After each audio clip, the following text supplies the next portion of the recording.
Hello everyone, thanks for coming to my class. I am Srinivas Adusumalli. In this class I am going to explain reflexive pronouns. But as usual, before I begin the class, I want to bring 2 points to your notice. ఏంటంటే నేను demonstrative pronouns మీద మీకు homework ఇచ్చాను. అది నేను next క్లాస్లో explain చేస్తాను. ఇంకొక పాయింట్ ఏమిటంటే ఆ డెమాన్స్ట్రేటివ్ ప్రొనౌన్స్ హోంవర్క్ మీకు ఎక్స్ప్లెయిన్ చేసే ముందు ఇంకొక చిన్న వీడియో క్లాస్ చెప్తాను. అదేంటంటే కొంచెము ఇబ్బందికరంగా ఉంటుంది చూసేవాళ్ళకి, స్టూడెంట్స్కి, టీచర్స్కి, న్యూట్రల్ పీపుల్కి, సరదాగా చూసేవాళ్ళకు కూడా కొంచెం అంటే పాజిటివ్గా తీసుకుంటేనేమో అది చాలా హెల్ప్ఫుల్గా ఉంటుంది. నెగటివ్గా తీసుకుంటే మాత్రం కొంచెం ఇబ్బంది ఫీల్ అవుతారు. బట్ నా సంగతి తెలుసు కదా, నేను అనుకున్నది మీకు ఉపయోగపడుతుంది అనేటటువంటి విషయం కనుక ఉంటే అది ఎదుటి వాళ్ళని నొప్పించేదైనా సరే నేను ఎప్పుడూ దేనికి షుగర్ కోటింగ్ వెయ్యను. సో ఆ వీడియో చేయాలని ఉంది. అది పాజిటివ్గా తీసుకుంటారా నెగటివ్గా తీసుకుంటారా అనేది మీ ఇష్టం. కొంచెం ఇబ్బందికరంగా ఉంటుంది. Brace yourself for it. చేయాలనిపించింది నాకు. అది చేసిన తర్వాత చూద్దాం ఎంతమంది ఉంటారో ఎంతమంది ఉండరో. ఓకే, ఇక క్లాస్లోకి వస్తే రిఫ్లెక్సివ్ ప్రొనౌన్స్. ఇప్పటి వరకు మనము డెమాన్స్ట్రేటివ్ ప్రొనౌన్స్, ఇండెఫినిట్ ప్రొనౌన్స్ నేర్చుకున్నాం. ఈ రోజున క్లాస్లో మనము రిఫ్లెక్సివ్ ప్రొనౌన్స్ నేర్చుకుందాం. సో క్లాస్లో రిఫ్లెక్సివ్ ప్రొనౌన్స్ అంటే అసలు ఏమిటి, what are they, how and when they are used, ఎలా ఉపయోగిస్తాము, ఎప్పుడు ఉపయోగిస్తాము. సో రిఫ్లెక్సివ్ ప్రొనౌన్స్ మనం నేర్చుకునేటప్పుడు ఏం తెలుసుకోవాలి? ఫస్ట్ రిఫ్లెక్సివ్ ప్రొనౌన్స్ అంటే ఏమిటి చూడండి. రిఫ్లెక్సివ్ ప్రొనౌన్స్ అనేది 8 ఉన్నాయండి. ఏంటంటే అవి సబ్జెక్ట్ ప్రొనౌన్స్ మీకు తెలుసు కదా, I, we, you, they, he, she it అంటాము. యు అనేది మనం సబ్జెక్టివ్ ప్రొనౌన్స్గా వాడినప్పుడు ఈ సింగులర్గాను ప్లూరల్గాను డిఫరెన్షియేట్ చెయ్యము. మనము సబ్జెక్టివ్ ప్రొనౌన్స్గా అంటే ఈ పర్సనల్ ప్రొనౌన్స్ని సబ్జెక్టివ్ కేసులో వాడినప్పుడు సింగులర్కి యు అని అంటాము, ప్లూరల్కి యు అని అంటాము.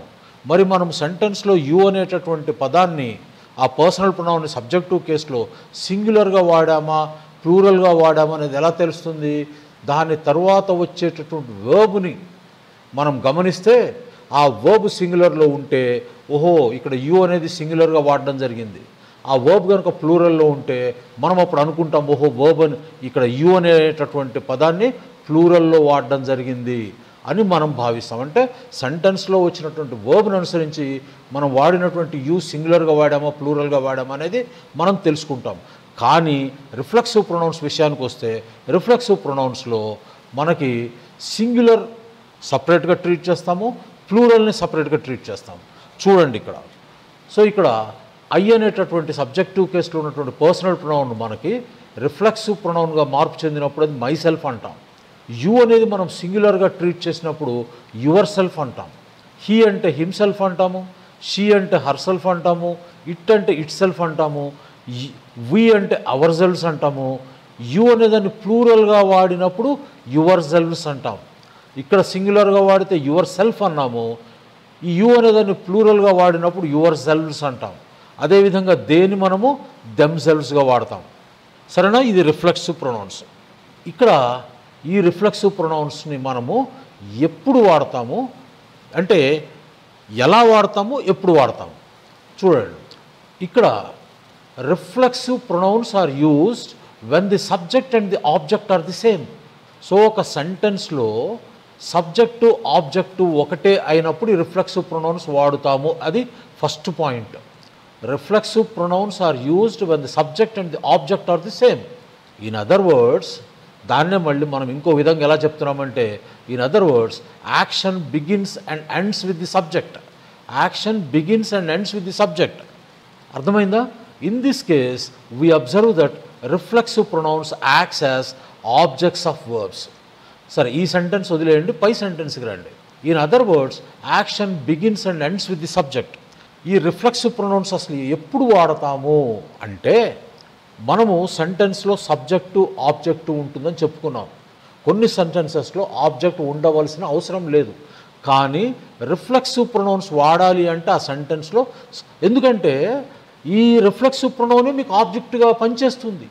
కాబట్టి రిఫ్లెక్సివ్ ప్రొనౌన్ మనం వాడాలి అంటే ఆ సెంటెన్స్లో ఆబ్జెక్ట్ ఉండాలి.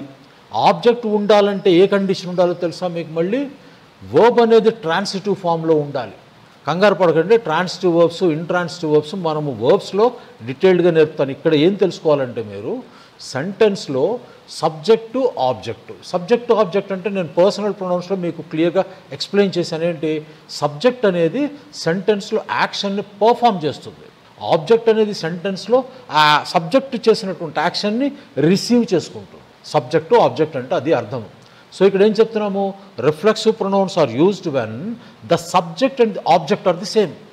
సో ఈ సెంటెన్స్లో రిఫ్లెక్సివ్ ప్రొనౌన్స్ వాడాలి అంటే సెంటెన్స్లో తప్పనిసరిగా సబ్జెక్ట్ ఉండాలి, ఆబ్జెక్ట్ ఉండాలి. ఈ ఆబ్జెక్టు సబ్జెక్టు ఒకటైనప్పుడు మనము రిఫ్లెక్సివ్ ప్రొనౌన్స్ వాడతాము. సో సెంటెన్స్లో సబ్జెక్టు ఆబ్జెక్టు ఉంది అంటే అర్థం ఏంటంటే వర్బ్ అనేది ట్రాన్సిటివ్ ఫామ్లో ఉండాలి. అదేంటో కొంచెం ఆగిన తర్వాత చెప్తాను. అర్థమైంది కదా ఇప్పటివరకు? తర్వాత in other words the action begins and ends with the subject. ఏంటి ఇక్కడ? సబ్జెక్టు ఆబ్జెక్టు ఉన్నప్పుడు మనము ఈ రిఫ్లెక్సివ్ ప్రొనౌన్స్ వాడతాం. అంటే సబ్జెక్టు ఆబ్జెక్టు ఒకళ్ళే అయినప్పుడు అదే అతనే సబ్జెక్టు, అతనే యాక్షన్ పర్ఫామ్ చేస్తాడు. యాక్షన్ ఎవరు రిసీవ్ చేసుకుంటున్నాడు? అతనే రిసీవ్ చేసుకుంటున్నాడు. అదే ఇక్కడ రాసింది. In other words the action begins and ends with the subject కదా. యాక్షను సబ్జెక్ట్ చేస్తాడు, అదే యాక్షన్ తనే రిసీవ్ చేసుకుంటున్నాడు. అందుకోసమే in other words action begins and ends with the subject. Okay, తర్వాత ఇంకేం చెప్తున్నాము?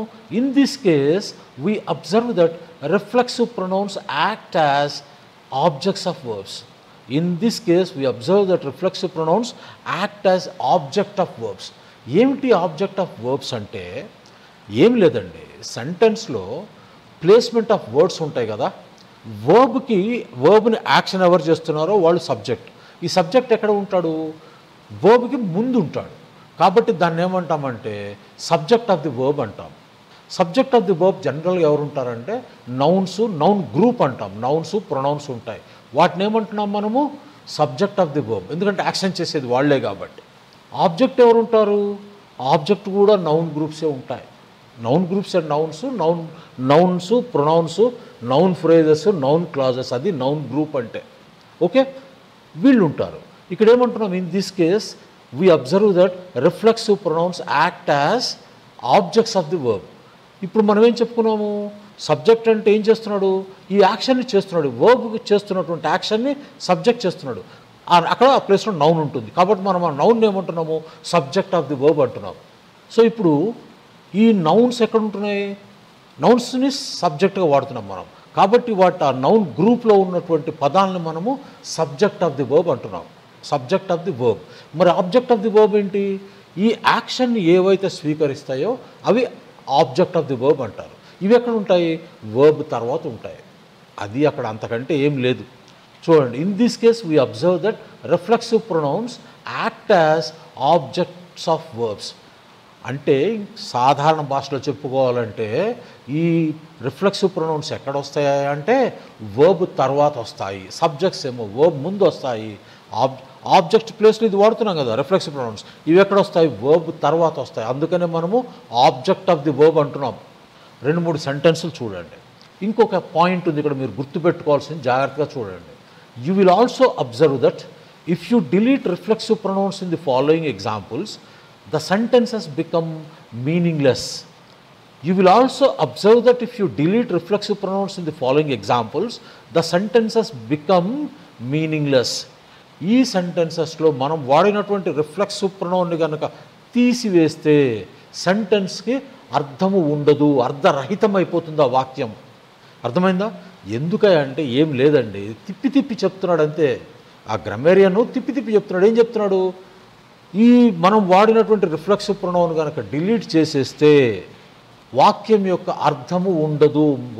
ద సెంటెన్స్ బికమ్స్ మీనింగ్లెస్, అర్ధరహితం అయిపోతుందని చెప్తున్నాడు. ఎందుకయ్యా అంటే సింపుల్ భాషలో చెప్పాలంటే మనం వాడుతున్నటువంటి వర్బ్ ఏమిటండి? Transitive verb. ట్రాన్సిటివ్ వర్బ్ అంటే ఒకటి గుర్తుపెట్టుకోండి. ట్రాన్సిటివ్ వర్బ్ అంటే సబ్జెక్ట్ చేసినటువంటి యాక్షన్ని ఇంకొకరికి పాస్ ఆన్ చేసేదాన్ని, ఆ యాక్షన్ని మనము యాక్షన్ తెలిపేటటువంటి వర్బ్ని ట్రాన్సిటివ్ వర్బ్ అంటాం. ఇది మనం వర్బ్స్లో డీటెయిల్డ్గా నేర్చుకుందాం. వర్బ్స్లో చాలా రకాలు ఉన్నాయి. అందులో ఈ ట్రాన్సిటివ్, ఇంట్రాన్సిటివ్ ఒకటి ఒక డిఫరెన్షియేషన్. సో ట్రాన్సిటివ్ వర్బ్ అంటే ఏమిటి? సబ్జెక్ట్ చేసినటువంటి యాక్షన్ని పాస్ ఆన్ చేసేస్తుంది, తన దగ్గర అట్టి పెట్టుకోదు, ఇంకోళ్ళకి నెట్టేస్తుంది. దాన్ని ట్రాన్సిటివ్ వర్బ్ అంటాం. సెంటెన్స్లో ట్రాన్సిటివ్ వర్బ్ అంటే ఇక్కడ ఏమంటున్నాడు? నువ్వు వాడిన రిఫ్లెక్సివ్ ప్రొనౌన్ని తీసేస్తే సెంటెన్స్ మీనింగ్లెస్ అయిపోతుంది అంటున్నాడు. రిఫ్లెక్సివ్ ప్రొనౌనే కాదు, ఇక్కడ సెంటెన్స్లో ట్రాన్సిటివ్ వర్బ్ వాడినప్పుడు ఆబ్జెక్ట్ కనుక లేకపోతే సెంటెన్స్ అర్ధరహితం అయిపోతుంది. ఫర్ ఎగ్జాంపుల్, హీ కిక్డ్ అన్నాను. హీ కిక్డ్ అనగానే నీకు అర్థం స్ఫురిస్తుందా? స్ఫురించదు. ఎందుకు? అతను తన్నాడు లేదా కిక్ చేశాడు. తనటమా కిక్ అనేది అర్థం చేసుకోండి. హీ కిక్డ్ అన్నాను అనగానే నువ్వేమనుకుంటావు? నీకు అర్థం స్ఫురించిందా పూర్తిగా? లేదు. ఏం కావాలి అక్కడ? He kicked what? He kicked what? ఏం కొట్టాడు? దేన్ని తన్నాడు? He kicked a dog, he kicked a ball.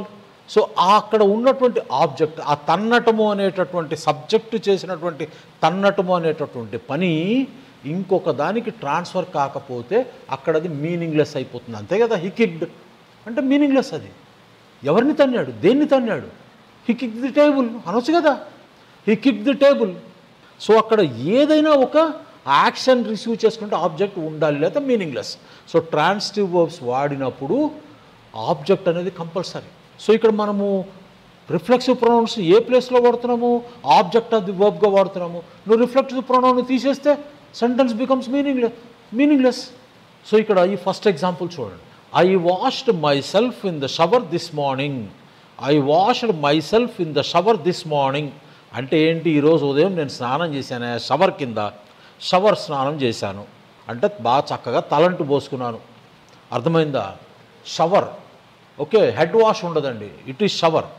I washed my self అంటున్నాను. షవర్ కింద నన్ను నేను శుభ్రంగా కడుక్కున్నాను అని అర్థం. ఇక్కడ ఈ మై సెల్ఫ్ తీసేయండి. I washed in the shower this morning. I washed అన్నాను అంటేనే మీకు ఏం గుర్తొస్తుంది? ఏమనిపిస్తుంది? Washed what? ఏం కడిగారు సార్? మిమ్మల్ని మీరు కడుక్కున్నారా? మీ పిల్లిని గడిగారా? మీ కుక్కను గడిగారా? సో అర్ధరహితం అయిపోయింది అక్కడ మై సెల్ఫ్ తీసేస్తే. కాబట్టి మై సెల్ఫ్ అనేది రిఫ్లెక్సివ్ ప్రొనౌన్స్ తీసివేయకూడదు. రిఫ్లెక్సివ్ ప్రొనౌన్స్ ఎప్పుడు ఆబ్జెక్ట్స్ ఆఫ్ ది వర్బ్గా పనిచేస్తాయి.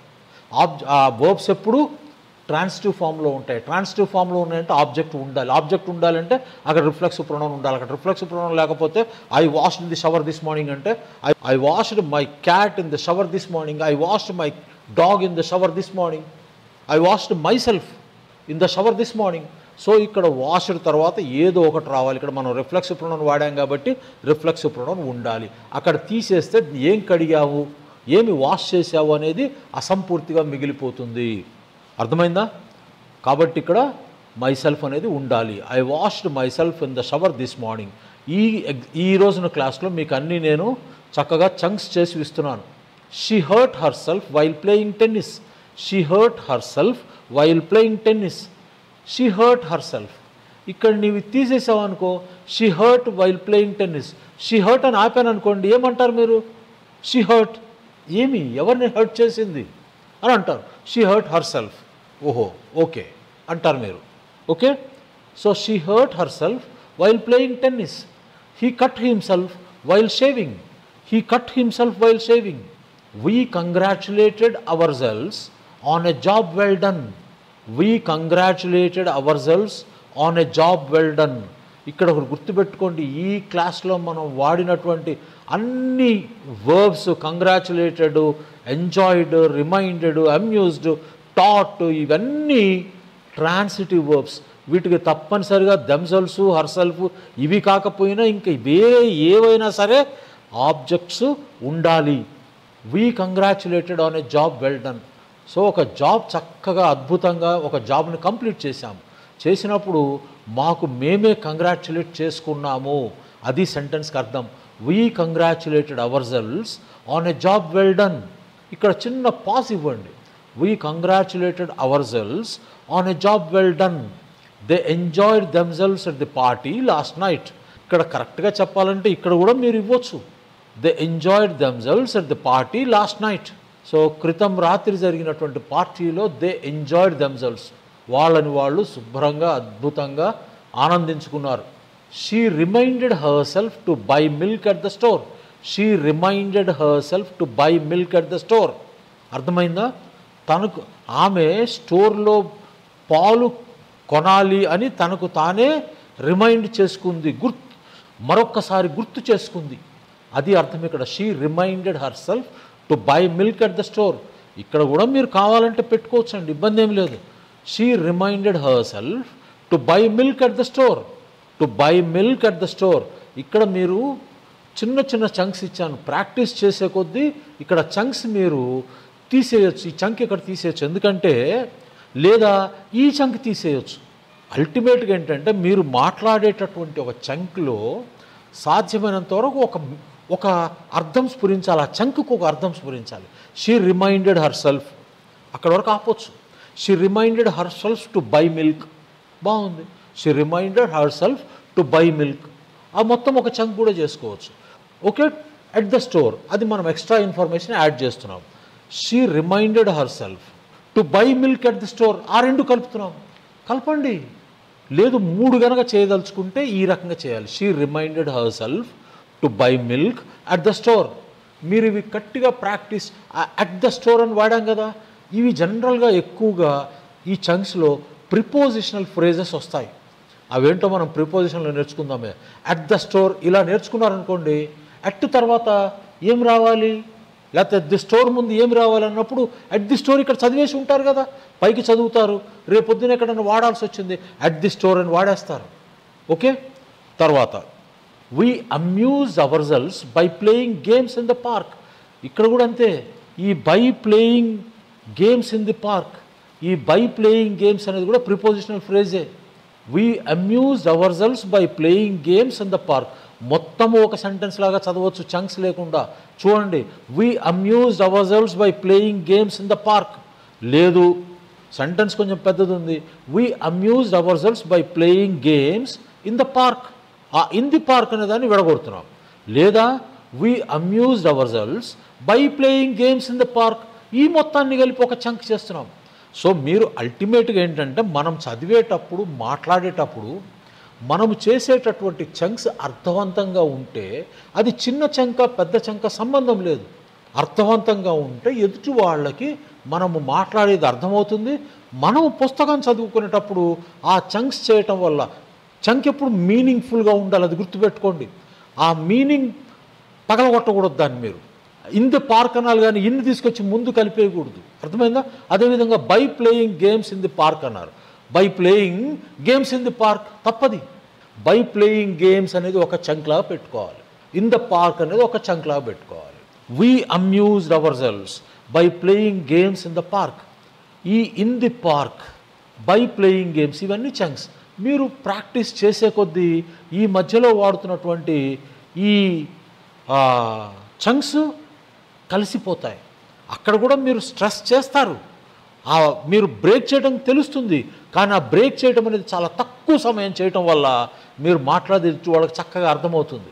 అర్థమైందిగా? ఇక్కడ చూడండి, అట్ ద స్టోర్ అన్నాము, ఇన్ ద పార్క్ అన్నాము. సో మనం ఇవన్నీ ఈ ప్రిపోజిషన్స్ ఇవి మనము వాడేటప్పుడు in the park, at the store ఇలా వచ్చేస్తాయి మనకి. ఓకే, తర్వాత ఇక్కడ ఏంటంటే ఎంజాయిడ్ పైన ఏమన్నాము, దే ఎంజాయిడ్ దెమ్సెల్వ్స్ అన్నాము at the party last night. We amuse ourselves by playing games in the park. ఇక్కడ వీ ఎంజాయిడ్ అవర్ సెల్వ్స్ అని రాయకూడదా? ఇక్కడ అమ్యూజ్డ్ బదులు, లేదా they amused themselves at the party last night అని రాయకూడదా? రాయకూడదండి. ఎందుకంటే ఇంగ్లీష్లో అర్థాలు ఎంత సున్నితంగా ఉంటాయంటే, పదాలని కరెక్ట్గా మాట్లాడితే ఇంగ్లీష్లో లక్షల పదాలు ఉన్నాయి. మనం ఒకదాన్ని ఒకటి ఇంటర్చేంజబుల్గా మనం వాడతాం, కానీ వాడకూడదు. ఆ సునిశ్చితమైనటువంటి అర్థం, ఆ డిఫరెన్స్ ఉంటుంది ఇంగ్లీష్లో. మీరు ఎన్ని లక్ష చెప్పండి, ఇలా మనము దీని బదులు అది వాడుకోవచ్చు అని చెప్పినప్పటికీ ఆ తేడా ఉంటుంది. ఏంటి ఇక్కడ? They enjoyed themselves at the party last night అన్నాము ఇక్కడ. ఓకే, అర్థమైందా? ఇక్కడ ఏమంటున్నాము, we amused ourselves by playing games in the park అంటున్నాం. ఇక్కడ దే అమ్యూజ్డ్ దెమ్సెల్వ్స్ అని ఎందుకు రాయకూడదు? ఎందుకు రాయకూడదు అంటే, అమ్యూజ్కి ఎంజాయ్కి తేడా ఏమిటంటే, ఎంజాయ్ చేయటం అంటే డూయింగ్ సంథింగ్ ప్లెజెంట్, ఆహ్లాదకరమైన దాన్ని చేస్తూ నీవు ఆనందాన్ని పొందటాన్ని ఎంజాయ్ అంటాం. నీకు ఇష్టమైన దాన్ని పనిచేస్తూ నీకు ఇష్టం వచ్చినట్టు పనిచేస్తూ ఆనందానుభూతిని పొందటాన్ని ఎంజాయ్ అంటాం. అమ్యూజ్ అంటే ఏంటంటే, అమ్యూజ్ అంటే to do something to stop getting you from board. అంటే నీకు బోర్ కొట్టకుండా చేసే పనులు, అంటే బోర్ కొట్టకుండా ఒక పని చేసి తద్వారా ఒక అనుభూతిని పొందటాన్ని అమ్యూజ్ అంటాం. మళ్ళీ అమ్యూజింగ్ అంటే తేడా అండి.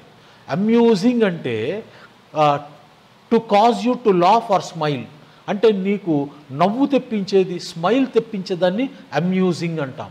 అంటే కొంతమంది మాట్లాడుతుంటే మనకి నవ్వు వస్తుంది, దాన్ని అమ్యూజింగ్ అంటాం. అతను మాట్లాడే విధానం అమ్యూజింగ్గా ఉంది అంటాం. The way he talks is amusing అంటాం. అక్కడేంటి మనకి నవ్వు తెప్పిస్తుంది. కొందరు అలా మాట్లాడతారు, వాళ్ళ డిక్షన్ అలా ఉంటుంది, అది మనకి చాలా హాస్యాస్పదంగా ఉంటుంది. దాన్ని అమ్యూజింగ్ అంటాం. అమ్యూజింగ్ వేరు, అమ్యూజ్డ్ వేరు. అమ్యూజ్ వేరు. అమ్యూజ్ అంటే ఏంటి అర్థము? To do something to stop your self from getting bored.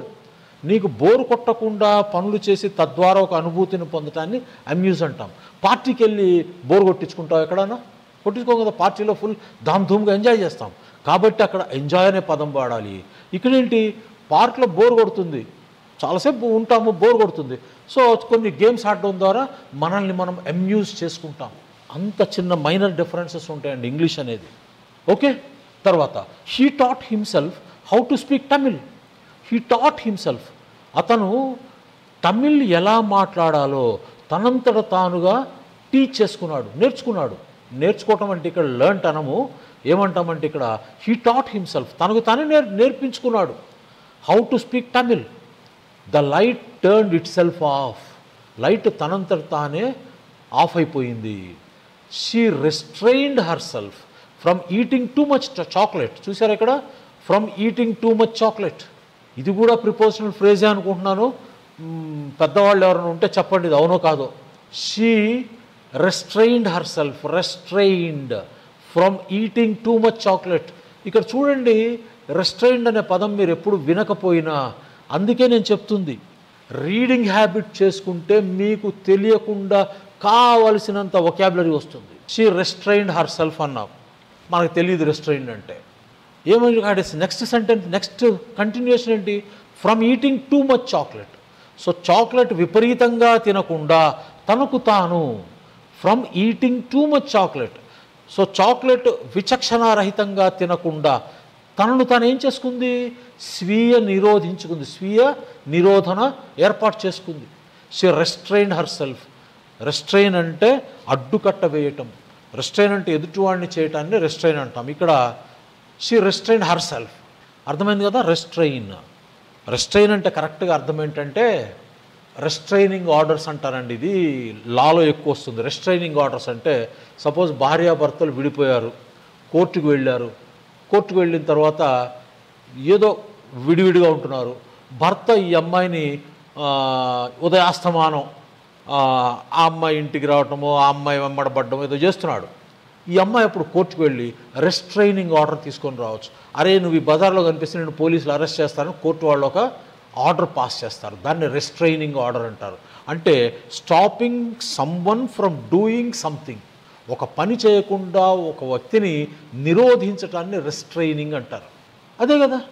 ఏంటి ఇక్కడ? తనకు తానే నిరోధించుకుంది టూ మచ్ చాక్లెట్ తినకుండా.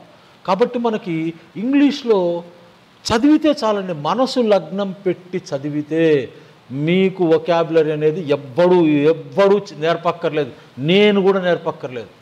మనసు పెట్టి చదవండి. సెంటెన్స్లో ఏమి ఇచ్చాడు వాడు, మనకి నోన్ టు అన్నోన్ వెళ్ళాలి. ఎప్పుడు మనకి ఏం తెలుసు, తెలిసిన దాని దగ్గర నుంచి తెలియని దాని దగ్గరికి వెళ్ళాలి. సో ఇలా అనలిటికల్గా చదివితే మహా అయితే ఒక పుస్తకము 2 పుస్తకాలకు ఇబ్బంది పడతారు. ఒక్కొక్క పుస్తకం మీకు నెల రోజులు పట్టవచ్చు. 2 పుస్తకాలు చదివేటప్పుడు మీకు కావాల్సినంత వొకాబులరీ వస్తుంది. కానీ వచ్చిన ప్రాబ్లం ఏంటంటే ఆ 2 పుస్తకాలు చదవడమే కష్టం. ఆ హర్డల్ దాటారనుకోండి, ఇంకా మీకు డిక్షనరీ కూడా అవసరం లేదు.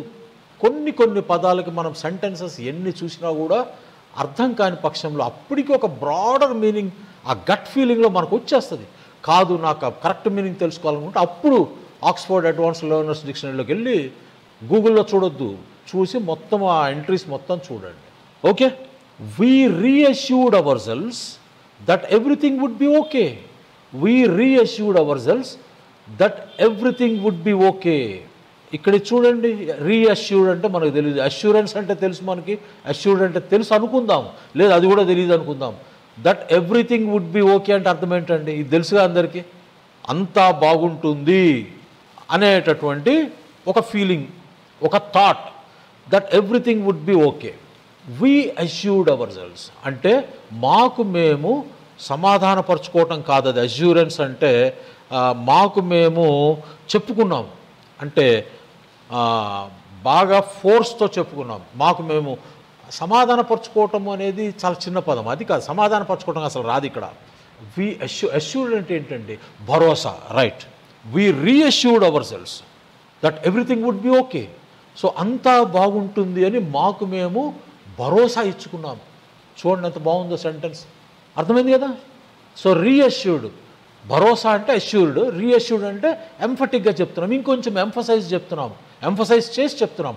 We reassured ourselves that everything would be okay.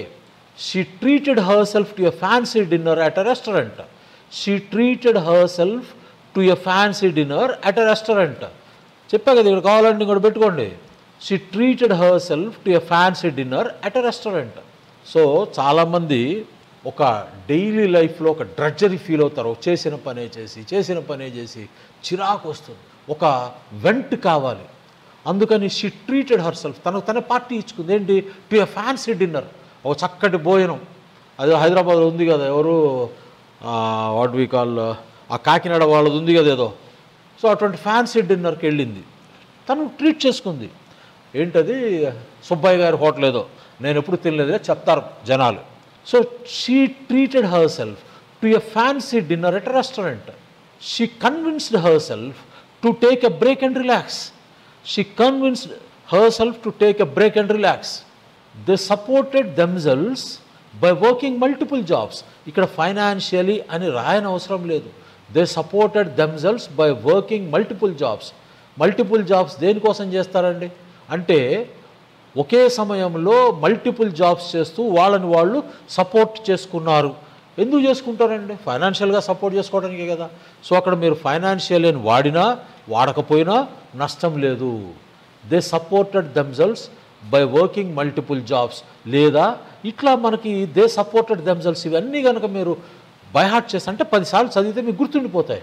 ఇది మార్చుకోవచ్చు మీరు. సో వారికి వారు సపోర్ట్ చేసుకున్నారండి కొంచెం ఆర్థికంగా. ఎలా? By working multiple jobs. ఇలా కాకుండా ఇక్కడ ఇంకోటి రాయొచ్చుగా. దే సపోర్టెడ్ దెమ్సెల్వ్స్ అనేది fixed expression. They supported themselves by selling home grown vegetables at the local market.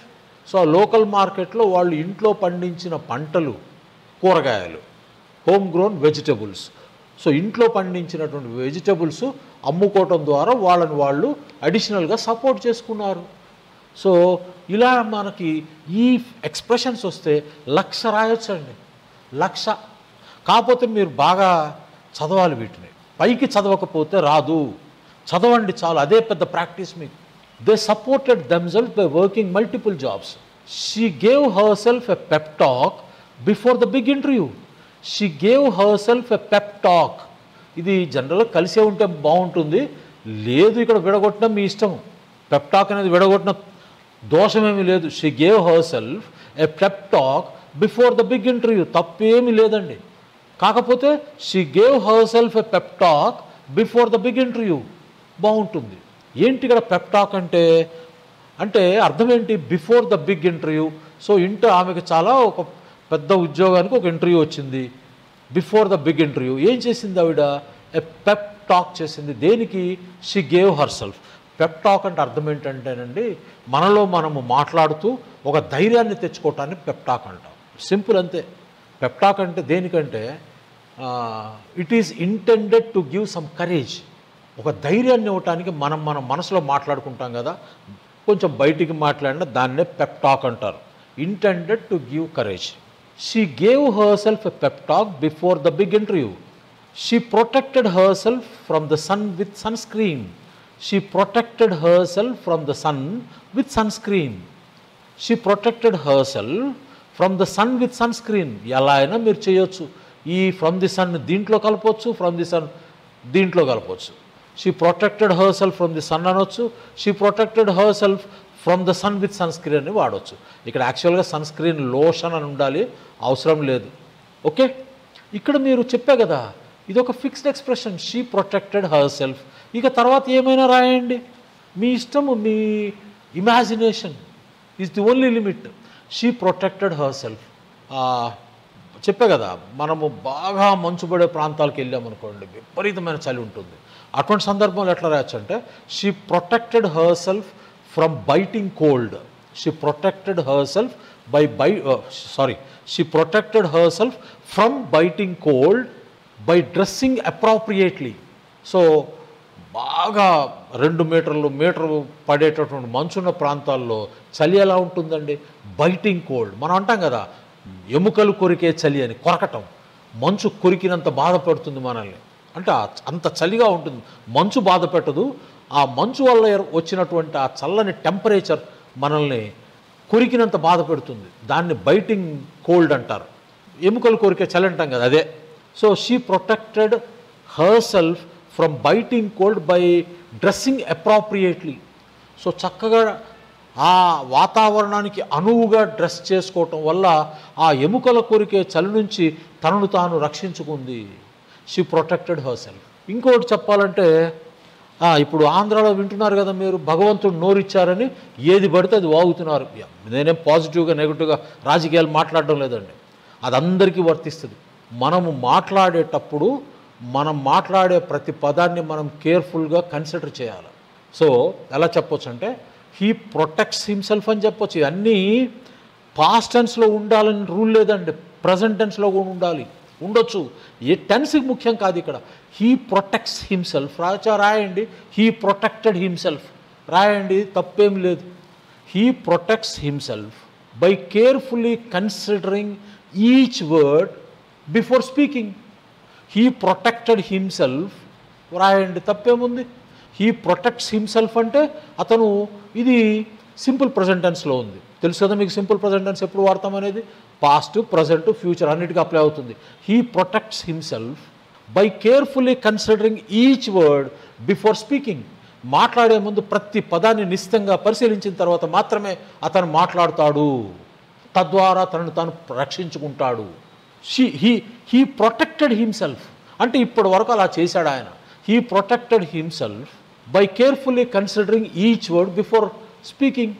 ఎలా అయినా రాయొచ్చండి, చెప్తున్నా కదా, ఈ పదాలు మనకి మనసులోకి వచ్చేయాలి. He protected himself, she protected her self.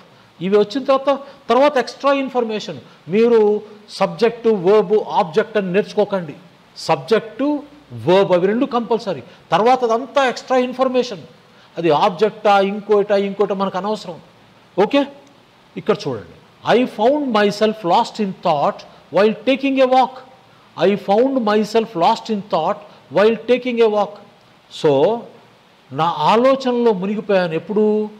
While taking a walk. So నడుస్తూ ఉన్నప్పుడు, అంటే జనరల్గా దీన్ని స్ట్రాలింగ్ అంటాం. స్ట్రోల్, STROLL అంటే అలా నడుచుకుంటూ వెళ్తున్నప్పుడు ఎటువంటి ఎయిము, గమ్యము ఏమీ లేవు, సరదాగా నడుచుకుంటూ వెళ్తున్నాం. లీజర్గా నడవటాన్ని స్ట్రోలింగ్ అంటారు. అలా లీజర్గా నడుస్తున్నప్పుడు మనల్ని మనము మర్చిపోతాం, మన థాట్స్లో మనల్ని మనం మర్చిపోతాం. So I found my self.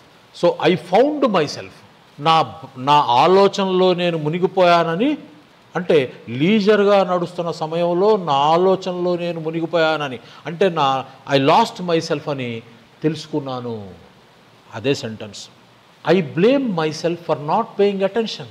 So class జరుగుతుంది, టీచర్ గారు బ్రహ్మాండంగా చెప్తున్నారు. క్లాస్ అంతా అయిపోయిన తర్వాత నాకు అప్పుడు అర్థమైంది, నేను క్లాస్లో టీచర్ గారు చెప్పేటటువంటి విషయాల పట్ల నేను సరిగ్గా ఫోకస్ చేయలేకపోయానని, అటెన్షన్ పే చేయలేకపోయానని. So for that I blame myself. అదే రాశాను ఇక్కడ. I blame myself for not paying attention. Okay, after the meeting she introduced herself to me. After the meeting she introduced herself to me. తనంతట తానుగా నాకు తననే introduce చేసుకుంది meeting తర్వాత. She challenged herself to run a marathon. She challenged herself to run a marathon. Marathon అంటే తెలుసా? ఎంతమందికి తెలుసు? మ్యారథాన్ అనేది ఫుట్ రేస్ అంటాం, అంటే రన్నింగ్ రేస్, ఫుట్ రేస్ అంటారు యాక్చువల్గా. It is not running race, it is foot race. ఇది ఒలింపిక్స్లో ఉంటుంది మ్యారథాన్ అనేది. ఇది for the first time 1896 modern Olympic games 1896లో స్టార్ట్ అయినాయి. అసలు ఒలింపిక్ గేమ్స్ ఎప్పుడు స్టార్ట్ అయినాయి అంటే అథెన్స్లో. అంటే ఏదైనా గ్రీక్లోనే మొదలవ్వాలా. మీ డ్రామా చెప్పండి, నాటకాలు ఏదైనా, ఆడిటోరియం గ్రీక్ వాళ్ళది. నువ్వు ఈరోజు ఏది చెప్పినా అది గ్రీక్ నుంచే వచ్చింది. సో ఫస్ట్ ఈ మ్యారథాన్, ఈ ఒలింపిక్ గేమ్స్, మ్యారథాన్ కాదు ఒలింపిక్ గేమ్స్ గ్రీస్లో అథెన్స్లో 776 BCE, క్రీస్తు పూర్వం 776 సంవత్సరంలో ఫస్ట్ టైం ఒలింపిక్స్ జరిగినాయి. సరే తర్వాత జరిగిన లేదో మనకు తెలియదు. మళ్ళీ 1896లో మోడర్న్ ఒలింపిక్ గేమ్స్ స్టార్ట్ అయినాయి. ఆ గేమ్స్లో ఈ మ్యారథాన్ రేస్ అనేది ఇంట్రడ్యూస్ చేశారు. ఈ మ్యారథాన్ రేస్ ఏంటంటే యాక్చువల్గా ఇది it commemorates the legendary feat of Greek soldier. ఆ కాలంలో 490 BCE అనుకుంటున్నాను నేను, 490 BCE బ్యాటిల్ ఆఫ్ మ్యారథాన్ అని జరిగింది. అంటే పర్షియన్ అంపైర్, పర్షియన్ అంటే ఇప్పుడు మనకు ఉన్నటువంటి ఇరాక్, ఈ పర్షియన్ అంపైర్ను ఆ కాలంలో డారియస్ ద ఫస్ట్ అని పరిపాలించేవాడు. అతను ఈ తన రాజ్యాన్ని పశ్చిమ దిశగా ఎక్స్పాండ్ చేసుకుంటూ ఈ గ్రీకు రాజ్యాల మీదకి దండెత్తి వెళ్తాడు. అక్కడ జరిగినటువంటి యుద్ధమే బ్యాటిల్ ఆఫ్ మ్యారథాన్ అంటారు. ఈ మ్యారథాన్ బ్యాటిల్లో ఈ అథీనియన్స్, అథెన్స్ గ్రీకు రాజధాని అథెన్స్, ఈ అథెన్స్ని ఆ ప్రజల్ని అథీనియన్స్ అంటారు. సో ఈ యుద్ధంలో అంటే ఫస్ట్ ఈ బ్యాటిల్ ఆఫ్ మ్యారథాన్లో 490 BCEలో అథెన్స్ గెలుస్తుంది. ఈ న్యూస్ మ్యారథాన్లో జరుగుతుంది ఆ యుద్ధము, క్యాపిటల్ ఏమో అథెన్స్. అప్పుడు ఒక సోల్జర్, అతని పేరు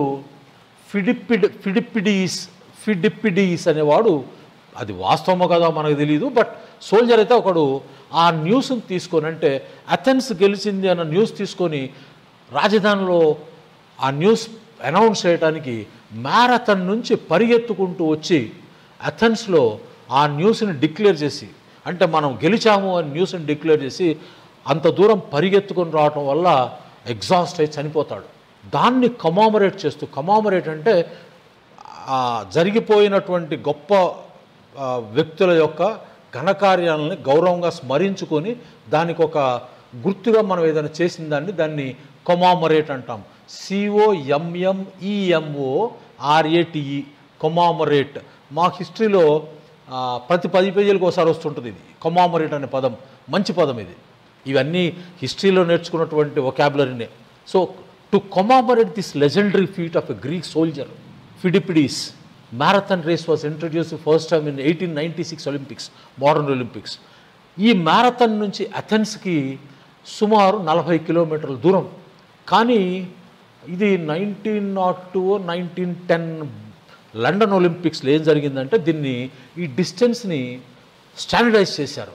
ఈ రోజున మ్యారథాన్ రేస్ ఎంత అంటే 42 కిలోమీటర్ల 195 మీటర్లు, అంటే 42.195 కిలోమీటర్స్. ఇది విండ్సర్ క్యాసిల్ నుంచి, లండన్ ఒలింపిక్స్లో జరిగినటువంటి విండ్సర్ క్యాసిల్ నుంచి ఆ లండన్ స్టేడియంలో ఉన్నటువంటి ఆ రాయల్ బాక్స్ దగ్గరికి రావాలి కదా, రిబ్బన్ కడతారు కదా, ఆ దూరము ఆ రోజున 42. ఆ రోజున కాదు, ఆ రేస్ విండ్సర్ క్యాసిల్ నుంచి ప్రారంభమైంది కాబట్టి ఈ రిబ్బన్ కట్టిన ప్లేస్కి 42.195 కిలోమీటర్స్ ఉంది కాబట్టి ఇక అది స్టాండర్డైజ్ చేసేసారు. ఓకే, అది ఈ రోజున మ్యారథాన్ అంటే. మ్యారథాన్ అంటే ఇంకొక అర్థం ఏంటంటే, మీరు ఏదైనా ఎక్కువ కాలము కష్టపడవలసిన పని ఏదైనా ఉంటే దాన్ని కూడా మ్యారథాన్ అనవచ్చు. ఓకే, సో ఇక్కడ అదనమాట మ్యారథాన్ అంటే. తర్వాత ఈ బ్యాటిల్ ఆఫ్ మ్యారథాన్లో అథెన్స్ వాళ్ళు గెలిచినప్పటికీ నెక్స్ట్ 480 BCEలో అప్పటికి పర్షియా రాజు జర్జీస్ వస్తాడు, XERXES జర్జీస్. వాడు మళ్ళీ గ్రీస్ని జయించడానికి మళ్ళీ దండెత్తి వస్తాడు. అప్పుడు బ్యాటిల్ ఆఫ్ థర్మోపైల్ జరుగుతుంది. బ్యాటిల్ ఆఫ్ థర్మోపైల్, మీరు ఒక సినిమా వచ్చింది జెరార్డ్ బట్లర్, సినిమా పేరు 300.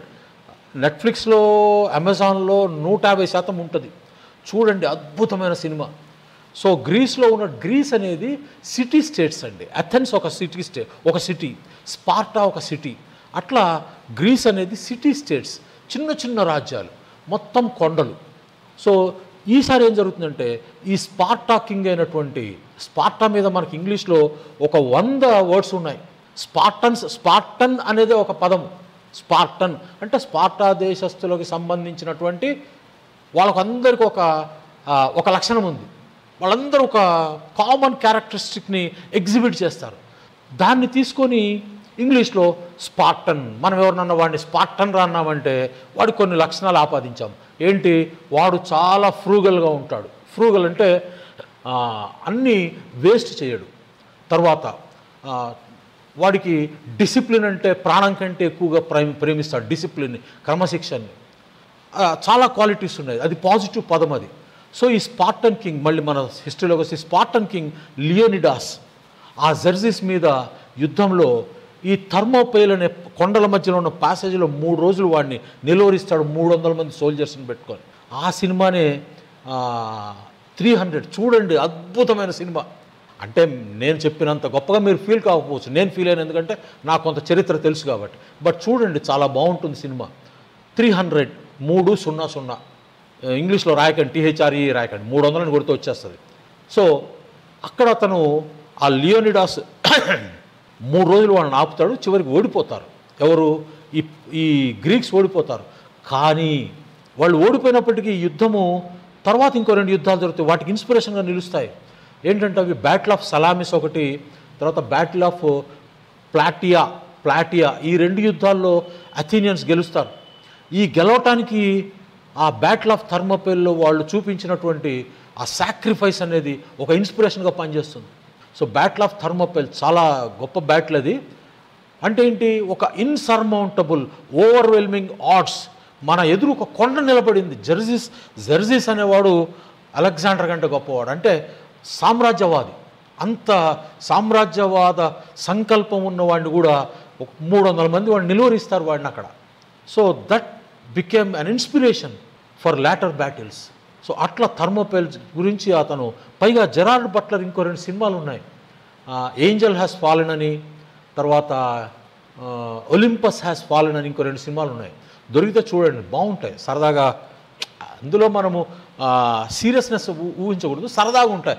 ఆ జెరార్డ్ బట్లర్ సినిమాలు మీరు చూసినంతసేపు అలా మీకు ఏం టైం కూడా తెలియదు, చాలా బాగుంటాయి. ఇది మాత్రం చూడండి, 300 ఎక్సలెంట్గా ఉంటుంది. ఓకే, అదనమాట మ్యారథాన్ అంటే. Next, every country has the right to defend it self. Every country has the right to defend it self. So ప్రతి దేశానికి ఒక హక్కు ఏంటి?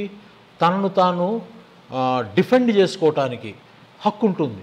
Why not buy a book and teach yourselves? Why not buy a book and teach yourselves అంటున్నాను. ఎందుకండి? ఓ పుస్తకం కొనుక్కొని నేర్చుకోవచ్చుగా మీరు. ఎందుకు ఈ యూట్యూబ్లో పడతారు? నావి కూడా చూడొద్దండి. మంచి పుస్తకాలు కొనుక్కొని చదువుకోండి. చదవటానికి, ఇంగ్లీష్ నేర్చుకోవటానికి మీ సంకల్పం ముఖ్యం. యూట్యూబ్లో చూసినందువల్ల ఇంగ్లీష్ రావడం జరగదు. పైగా యూట్యూబ్లో చెప్పే 100 మందిలో 99 మంది ట్రాష్, చెత్త. వాళ్ళు చెప్తే మీరు చూసేది ఏంటండి? నాది కూడా చూడకండి. మంచి పుస్తకాలు కొనుక్కోండి. 10 పుస్తకాలు చెప్పా కదా, దారి చూపించా మీకు. టింకిల్ కొనుక్కోండి, అమరచిత్ర కథలు చదవండి, చందమామలు చదవండి. ముందు అసలు తెలుగులో ఒక స్టోరీ టెల్లింగ్ నేర్చుకోండి. కథలు చెప్పండి. చాలు, మీకు ఎక్స్ప్రెషన్ తెచ్చుకోండి. దానికి ఎవ్వడి దగ్గర శిష్యరికం చేయనవసరం లేదు, చెయ్యనవసరం లేదు ఎవ్వడి దగ్గర. యూట్యూబ్లో లక్షల మంది దగ్గర చూడవసరం లేదు, లక్షల మంది. 4 మంచి పుస్తకాలు కొనుక్కుంటే మీకు ఇంగ్లీష్ వస్తుంది. ఓకే, ఇంగ్లీషే కాదండి, నాకెవరు నేర్పలా. నేను చదువుకుంది బీటెక్ ఇంగ్లీష్. ఎందుకు నేర్చుకున్నా? నేను ఇష్టం ఉండాలండి. మనము ఒక సబ్జెక్ట్ నేర్చుకోవాలంటే దాని పట్ల ఆప్యాయత, ప్రేమ ఉండాలి, కష్టపడే గుణం ఉండాలి. ఫిజిక్స్ కూడా నేర్చుకోవచ్చు మీరు, BA చదువుకున్న వాళ్ళు. ఎందుకు నేర్చుకోకూడదు? కాబట్టి ఇక్కడ అదే చెప్తున్నా. సరే, నెక్స్ట్ క్లాస్లో మాట్లాడతానని చెప్పి అక్కడ డీటెయిల్గా మాట్లాడతలే దీని గురించి. Why not buy a book and teach yourselves. ఇక్కడ యాక్చువల్గా నేను యువర్ సెల్ఫ్ అని కూడా రాయొచ్చు. యువర్ సెల్ఫ్ అని రాస్తే నీ ఒక్కడి గురించి మాట్లాడుతున్నట్టు. యువర్ సెల్వ్స్ గురించి రాశానంటే ఇక్కడ why not buy a book and teach yourselves. So మీకు మీరు ఎందుకు నేర్చుకోకూడదు? ఓకే, ఇక్కడ మీరు ఇలా పెట్టుకున్నా కూడా ఎటువంటి నష్టం లేదు. అర్థమైందా? ఇలా రాసుకున్నాడు, why not buy a book and teach your self.